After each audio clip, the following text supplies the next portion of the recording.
అందరికీ నమస్కారం. Welcome to IT media. ఈరోజు నేను ఆంజనేయ రాజు గారితో ఉన్నాను, ట్రెడిషనల్ హీలర్ ఇంకా హెర్బలిస్ట్. ఈ రోజుల్లో చాలా కామన్గా కాఫ్ అండ్ కోల్డ్ అనేది వస్తుంది. వచ్చినప్పుడు అంటే అది తగ్గకుండా నెలల తరబడి అలాగ ఉండిపోతుంది. చిన్నపిల్లలు అయితే ఈ సమస్య చాలా ఎక్కువగా ఉంటుంది. చలికాలం అని లేదు, సమ్మర్ అని లేదు, వింటర్ అని లేదు, ఏ సీజన్లో అయినా కానీ చీదుతూనే ఉంటారు. ఎన్ని వాడినా కానీ వాళ్ళకి తగ్గకుండా అలానే ఉంటుంది. మరి ఈ కాఫ్ అండ్ కోల్డ్ అనేది తగ్గాలి అన్నప్పుడు మనం ఏం చేయాల్సి ఉంటుంది, ఆయుర్వేదంలో ఎలాంటి మెడిసిన్ ఉంది అడిగి తెలుసుకుందాము. నమస్తే సార్. నమస్తే అండి. కరోనా మన లైఫ్ స్టైల్ ఎంత ప్రభావితం చేసింది అంటే, ఇప్పుడు ఏదన్నా ఒక జ్వరం వచ్చి తగ్గకపోయినా, జలుబు వచ్చి తగ్గకపోయినా కానీ అప్పుడు ఎఫెక్ట్ ఇప్పుడు ఉందేమో అని భయపడే సిచ్యువేషన్స్ కూడా ఉన్నాయి. ఈ జలుబుకి కరోనా టైంలో మనం ఫేస్ చేసిన దానికి ఏమైనా సంబంధం ఉందంటారా? 100% అనుకుంటున్నానమ్మా. ఎందుకంటే లాస్ట్ ఇయర్ అంతా ఫీవర్స్ వచ్చినాయి, విచిత్రమైన ఫీవర్స్. ఆ ఫీవర్ బాగా 104, 105 రావడం, వాళ్ళంతా దళసరైపోయి దద్దుర్లు వచ్చేయడం. ఆ ఫీవర్ స్టెరాయిడ్స్ వాడితే కానీ తగ్గి కాదు. తగ్గిన తర్వాత మోకాళ్ళ నొప్పులు, కీళ్ళ నొప్పులు 6 నెలలు 3 నెలల్లో 2-3 సార్లు హాస్పిటలైజేషన్ అయిన వాళ్ళు కూడా ఉన్నారు. భయంకరమైన పెయిన్స్ అనమాట, మామూలు పెయిన్స్ కాదు. ఆ విధంగా కరోనా అనే సైడ్ ఎఫెక్ట్ అనే అనుకోవాలమ్మా. అంత క్రితం ఈ ప్రాబ్లం లేదు కాబట్టి, అది వచ్చి వెళ్ళాకనే ఈ ప్రాబ్లమ్స్ కాబట్టి దానివల్లే అనుకోవచ్చు. ఎందుకంటే మీరు ఇప్పుడు ఆన్సర్లోనే చెప్పారు, కాఫ్ అండ్ కోల్డ్ వస్తే తగ్గట్లేదు అని. థ్రోట్ ఇన్ఫెక్షన్ రావడం, థ్రోట్ విపరీతమైన పెయిన్ రావడం, కాఫ్ కోల్డ్ వస్తే తగ్గకపోవడం, ఎన్ని మందులు వాడినా తగ్గట్లేదమ్మా. అటువంటిప్పుడు ఏం చేయాలంటే, మీకు చక్కని మందు ఏంటంటే కరక్కాయని నిప్పుల మీద కాల్చి, కాయ లేకపోతే ముక్కలు తెచ్చుకోవాలి. ఇప్పుడున్న కరక్కాయ పౌడర్ ఉంటుంది కదా, అది పనిచేయదమ్మా. పూర్వం ఇంటింటికి తిరిగి కరక్కాయలు అని అమ్మేవారు. అప్పట్లో వాళ్ళు తెచ్చేటప్పుడే కాల్చి పట్టుకొచ్చేవారు. కాలిస్తే కానీ శుద్ధ అవ్వదు కరక్కాయ. ఆ ముక్క తీసి బొగ్గన పెట్టుకునేవారు పూర్వకాలం. ఆ బొగ్గన పెట్టి చాలా వగరుగా ఉంటుందన్నమాట. అది తీసుకుంటా ఉంటే ఆటోమేటిక్గా ఆ కరక్కాయ అనేది తీసుకుంటా ఉంటే ఆటోమేటిక్గా తగ్గేదమ్మా. సెకండ్ది ఏంటంటే లవంగాలను ఏం చేసేవారంటే సూదికి గుచ్చి ఆ పువ్వు ఉన్న వైపుని దాన్ని దీపం మీద వేడి చేసి ఒకసారి వేడైన తర్వాత తీసి తుడిసి శుభ్రంగానే బొగ్గన పెట్టుకునేవారు 2-3 లవంగాలు, తగ్గేది. ఇప్పుడు అటువంటి ట్రిక్లు వాడినా కూడా పనిచేయట్లేదమ్మా. ఎందుకు అంటే ఇది మీరు అన్నట్టుగా కరోనా యొక్క సైడ్ ఎఫెక్ట్ వైరస్ ప్రభావం అయి ఉండొచ్చు. అటువంటి వాటిని తగ్గించడానికి మనం చక్కని మందు చేసామమ్మా. క్యాప్సిల్స్ ఇవి శ్వాసహార చూర్ణం అని పెట్టాం. కానీ ఆ చూర్ణం అనేది మింగటానికి కష్టం అవుతుందని క్యాప్సిల్ కింద పెట్టాం అనమాట. ఇది చూర్ణం వేసుకునే వాళ్ళకి చూర్ణం ఇస్తాం. అలాగే చిన్న క్యాప్సిల్ అమ్మ, ఇది చాలా చిన్న డోసు 300 mg అలా ఉంటాయి మీకు ఈ క్యాప్సిల్స్ అమ్మ. చిన్న సైజు అనమాట, చాలా చిన్న సైజు. ఈ క్యాప్సిల్ని పిల్లలైతే కనుక దీన్ని ఇప్పేసేయాలి. పెద్దవాళ్ళు అయితే ఉదయం ఒకటి సాయంత్రం ఒకటి వేసుకోవచ్చమ్మా. ఈ క్యాప్సిల్ ఉదయం సాయంత్రం వేసుకుంటే ఎంత క్రానిక్గా వచ్చిన కాఫ్ అయినా కూడా, కోల్డ్ అయినా కూడా మీకు తగ్గడానికి అవకాశం ఉందండి. ఇందులో ఏంటంటే 2-3 ఇంగ్రీడియంట్స్ ఉంటాయమ్మా. ఇవన్నీ కూడా శుద్ధి చేయాలి. ఇప్పుడు లవంగాలు ఉన్నాయండి, లవంగాల్ని ఒకసారి వేపిస్తే తప్ప శుద్ధి అవ్వవు, కంపల్సరీగా వేపించాలి. అలాగే మసాలా సరుకులు అన్నీ కూడా వేపిస్తేనే శుద్ధి అవుతాయమ్మా. మసాలాలు మన కూరల్లో మసాలాలు పెట్టారు, అందులో ధాతువులు ఉంటాయి. ధాతు వృద్ధికర మసాలాలు ఏంటంటే లవంగం, జాజికాయ, జాజి పువ్వు, జాపత్రి, వీటిల్లో ఇవి ఉంటాయమ్మా. దాల్చిన చెక్కలో కూడా ధాతువులు ఉంటాయి, మినరల్స్, అద్భుతమైన మినరల్స్ ఉంటాయి అన్నమాట. చాలా బలం. ఈ లవంగంతో కొన్ని మూలికలు కలిపి చేయవలసి ఉంటుందమ్మా. ఆ మూలికలు కూడా సైడ్ ఎఫెక్ట్ లేని చూసుకోవడం, లేకపోతే మూలికని సంగ్రహించేటప్పుడు నక్షత్రం, తిథి, వారం ఇవన్నీ ఎలా అంటే, సపోజ్ ఈ సంవత్సరం తీసుకుంటే ఈ సంవత్సరంలో 3 పుష్యమే ఆదివారాలు వచ్చినాయి అమ్మ. సాధారణంగా రావు, రేరుగా వస్తాయి, 1 కానీ 2 కానీ వస్తాయి. ఈ సంవత్సరం 3 వచ్చినాయి. 3 వాటిలో 2 అదృష్టం ఏంటంటే మోదుగు పువ్వులు వచ్చే టైంలో వచ్చినాయి. మోదుగు పువ్వు వచ్చే టైంలో పుష్యమే ఆదివారం అనేది నా 15-20 ఏళ్ళ అనుభవంలో ఎప్పుడు ఎరగనమ్మా. అందుకు మేము ఆ మోదుగు పువ్వుని కలెక్ట్ చేసి కాయకల్ప యోగా అని అనుకోకుండా మేము దానికి ఆయుష్లో పర్మిషన్ తీసుకోవడం, కాయకల్ప మోదక్కని. అదే సమయంలో పుష్మి ఆదివారం రావడం, మాకు ఆ మోదుగు పువ్వుతోటి ఆ కాయకల్ప మోదక్కని తయారు చేయడం జరుగుతుందండి. ఇలాగా ఈ ముహూర్తం ఇవన్నీ చూడడం, దాన్ని అదే రోజున 10 మంది లేబర్ని పెట్టి ఆ హెర్బ్ని కలెక్ట్ చేయడం, ఆ మూలికని కలెక్ట్ చేయడం, దాని ప్రాసెస్ అంతా. ఇప్పుడు ఒక భస్మం చేయడం మీకు చూపిస్తామమ్మా. అందరూ ఏమనుకుంటారంటే ఆయుర్వేదం అంటే రోడ్డు పక్కన పీక్కు వస్తారు, ఎక్కడో ఒకటి పీక్కు వచ్చి దాన్ని పౌడర్ చేసి ఇస్తారు అనుకుంటారు. ఓకే, వాళ్ళు చెప్పింది కరెక్టే. ఆ పీక్ రావడానికి ఒక మనిషి కావాలి కదా, అతనికి 1000 రూపాయలు ఇవ్వాలి కదా. తెచ్చాడు, కడగాలి, దాన్ని మళ్ళీ ముక్కలు చేయాలి, నీడను ఆరబెట్టిది నీడను ఆరబెట్టాలి, ఎండలో ఆరబెట్టిది ఎండలో ఆరబెట్టాలి. ఆరిన తర్వాత దాన్ని పౌడర్ చేయాలి. పౌడర్ చేయడం అనేది అంత కష్టం అమ్మ, చాలా కష్టం, అంత ఈజీ ఏం కాదు. ఈవెన్ మిక్చర్స్ గ్రైండర్స్ అన్నీ ఉన్నా కూడా బూరుగ చెట్టు ఒకటి అమ్మ, మోదుగు చెట్టు ఒకటి, ఇలాంటి కొన్ని ఉన్నాయి. దాన్ని మీరు 24 గంటల నుంచి 44 గంటలు ఆకుండా నూరినా కూడా అది దూదంత తేలిగ్గా అలా దూది కింద అయిపోతాం తప్ప పౌడర్ అవ్వదు. ఎవరికి తెలియదు కదమ్మా. అలాగే ఇంకొక మూలిక ఉందమ్మా, దాని వేరు చాలా ఆటో ఇమ్యూన్ మీద అద్భుతంగా పనిచేస్తుంది. అది కూడా అంతే. కొన్ని మూలికలు ఎలా ఉంటాయంటే దూదే, సేమ్ దూదే. ఇప్పుడు బూరుగు చెట్టు ఉందనుకోండి, దాన్ని వేరు తీసి మీరు నూరుతున్నారనుకోండి, అది దూదిలాగా అలా ఊపోతా ఉంటుంది తప్ప అది పౌడర్ అవ్వదు.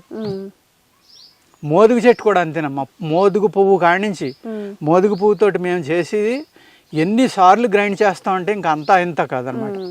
అన్నిసార్లు గ్రైండ్ చేసినా కూడా దానికి సాల్యుబుల్ నేచర్ లేదు. ఇవన్నీ కూడా బాడీలోకి వెళ్ళిన తర్వాత అరుగుతాయి తప్ప మనం పాలలో కలిపినా వాటర్లో కలిపినా సాల్యుబుల్ అవ్వవమ్మ.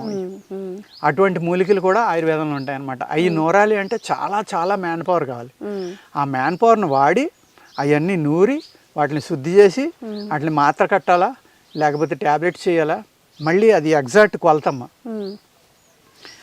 బఠానీ సైజ్ అంటే బఠానీ సైజే ఉండాలి, చిన్న శనగ సైజ్ అంటే చిన్న శనగే ఉండాలి, పెద్ద శనగ సైజ్ అంటే అంతే ఉండాలి.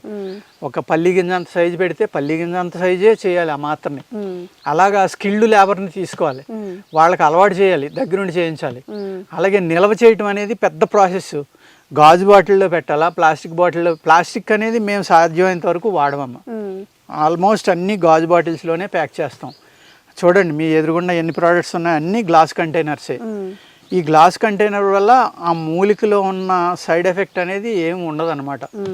అలాగే ప్లాస్టిక్లో కానీ అదర్ మెటీరియల్లో పెట్టారనుకోండి పాడవడానికి ఆస్కారం ఉంటుంది. అలాగే లిక్విడ్స్ ఉంటాయమ్మా కొన్ని, ఇందులో కొన్ని క్షారాలు ఉంటాయి, ఆమ్లాలు ఉంటాయి, ఎన్నో ఉంటాయి. ఇదే స్టీల్ కంటైనర్లో పెట్టారనుకోండి పనిచేయదు. మేము కొన్ని కషాయాలు సాయంత్రం తయారు చేసుకుని ఎర్లీ మార్నింగ్ 4-3 తాగమంటాం. అవి కూడా మనం నిల్వ చేసేటప్పుడు ఏం చేయాలంటే పింగాణి పాత్రలో కానీ గాజు గ్లాసులో కానీ పెట్టుకుని మూత వేసుకుని మంచం దగ్గర పెట్టుకుని తెల్లవారుజామున మేము చెప్పిన టైంకి అలారం పెట్టుకుని లేచి అలాగే తాగేసి మళ్ళీ పడుకోవచ్చాము. అలాగా ఇన్ని రకాల జాగ్రత్తలు తీసుకుంటే తప్ప ఒక మందు పనిచేయాలి, ఒక మందు తయారు చేయాలంటే ఏదో రోడ్డు పక్కన తీసుకొచ్చి చేసేది అవ్వదండి ఎట్టి పరిస్థితిలో. అలాగే మీకు కాలిపోయిన భూమిలోది కానీ చౌడు భూమిలోది కానీ రోడ్డు పక్క మూలికలు కానీ పనిచేయవు. ఒరిజినల్ ల్యాండ్ ఉండాలి, అక్కడ వ్యవసాయం చేయకుండా ఎటువంటి కెమికల్స్ వాడకుండా భూమి ఉండాలి, అటువంటి భూములు. అదే అన్ని ఫారెస్ట్లోకి వెళ్ళి తేవాలనుకున్నాం అనుకోండి, ఫారెస్ట్లో కూడా బయోడైవర్సిటీలో ఒక లా ఉందండి. అందులో ఏంటంటే బయోడైవర్సిటీలో ఈ మూలికల్ని ఎప్పుడు పడితే అప్పుడు తీసి ఫారెస్ట్లోకి వెళ్ళి తీస్తే ఫారెస్ట్ వాళ్ళు కేసు పెట్టచ్చు, చాలా పెద్ద ఇబ్బంది అవుతుంది అనమాట. అలా కాకుండా అందుకనే మనం ఏం చేస్తున్నాం అంటే ఇక్కడ హెర్బా వ్యాలీలో ఒక 40 ఎకరాల్లో సాధ్యమైనంత వరకు పళ్ళ మొక్కలనే మూలికల కింద వాడుకుంటాం కాబట్టి 2 రకాలుగా ఉపయోగించేవి. ఇటు పండుతోటి ఇన్కమ్ రావాలి, ఆ పండులో ఉన్న గింజతోటి కానీ ఆ చెట్టు ఆటతోటి కానీ ఇలాంటి వాటితోటి వైద్యానికి సరిపోవాలి. ఇన్ని రకాలుగా ఆలోచించడం వల్లే రోజుకి 5గురినే చూస్తామమ్మా. ఒక 10 మందిని 20 మందిని 30 మందిని చూడమంటే చూడలేమన్నమాట. ఎందుకంటే లిమిటెడ్గా చేయగలం మేము మందుని. ఇంత కష్టపడి 20 మంది మనుషులు ఉంటారు మాకు ఇక్కడ పొలాన్ని, ఒక 10 మంది. మీరు ఉదయం నుంచి ఇక్కడ షూటింగ్ చేస్తున్నారు, చూస్తున్నారు కదా ఎంతమంది మనుషులు ఏం చేస్తున్నారు. పూలు కోసి వాళ్ళు కొయ్యడం, ఏర్లు తీసి వాళ్ళు తీయడం, అవన్నీ ముందు తీసేసి ఆరబెట్టడం, మళ్ళీ ఇంట్లో పెట్టడం, శుద్ధి చేయడం, భస్మాలు చేయడం. నెక్స్ట్ మీకు భస్మం చేయడం అనేది కూడా ఎంత కష్టమో చూపిస్తామమ్మా. ఒక వీడియో చేద్దాం మనం డెఫినెట్గా ఈ రోజుని. ఇన్ని రకాలుగా చేస్తేనే ఆయుర్వేదం అనేది పనిచేస్తుందమ్మా. అందరూ ఏమనుకుంటారంటే అరే అల్లోపతి బిళ్ళ ఒక 5 రూపాయలకో రూపాయికో 10 రూపాయలకో దొరుకుతుంది, ఆయుర్వేదం అలా కాదు, కాస్ట్ ఎక్కువ. ఎస్, డెఫినెట్గా కాస్ట్ ఎక్కువేనమ్మా. ఓన్లీ అన్లెస్ మిషనరీతోటి చేస్తే తప్ప, మిషనరీతోటి చేసినా కూడా మనం పెర్ఫెక్ట్ మూలిక తీయాలి, ముహూర్తానికి తీయాలి, ఆదివారం తీయాలి, దండం పెట్టుకుని తీయాలి. మనకి వర్కౌట్ అవ్వాలి అంటే శాస్త్రంలో పూర్వీకులు రాసింది ఏ విధంగా ఉందో ఆ విధంగా మూలిక తీయాలంటే చాలా కష్టం అమ్మ. అందులో ఏమవుతుందంటే ఆదివారం ఉదయం మీరు మూలిక తీయాలి అంటే శనివారం సాయంత్రం వెళ్ళి దానికి నీళ్లు పోసి దండం పెట్టుకుని రమ్మంటారు.